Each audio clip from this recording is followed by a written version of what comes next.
देखते सांग मैंने आज आम बनवा गोटे पालंगर बरा जोटा कि आम हेल्थ भी बहुत भल संध्यारे स्नैक्स भाव में खाईपर एंड लंच रे भी भात सहित खाईपर। प्रस्तुत करने आम प्रथम पालंग को एमती टिक टिक कर काटी देजे से किसी पियाज पकईदबा आउ किसी कंचा लंका आपड़ जी राग खाती से हिसाब से पकेबे। तापर ये आम किसी जीरा नहींचे अदा और रसुण को एमती काटिकिना से देदबा आउ अल्प टिके जुआणी भी देदबा जहाद्वारा डाइजेशनटा भल हम। आउ 1 चम्मच चाउल गुंड आ 2 चम्मच बेसन आउ 2 चम्मच कॉर्नफ्लोर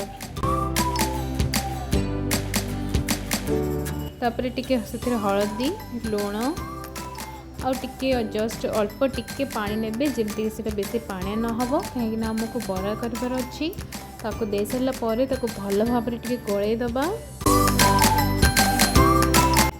तापर आम गोटे गैस रे तावा गरम करने देखो आमर बैटरटा यहपरी भाव में हवा दरकार जहाद्वारा बराटा कले से ठीक से रहीपरी भाव में आम सब बरा देदबा तावा देहरे।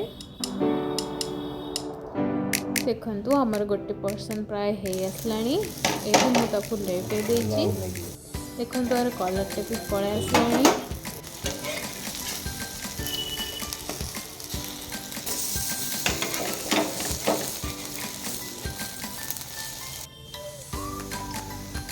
देखो ये मुझे पूरापूरी भाव में लेटे देती एबे हमर बरा हो मुझे गोटे प्लेट को काढ़ी दौची आपण एक ट्राए करेंगे एंड केमती लगे मत निश्चिंत कमेंट रे जणाइबे। जदि आपको भल लगी ताल आम चैनल को लाइक शेयर एंड सब्सक्राइब करेंगे।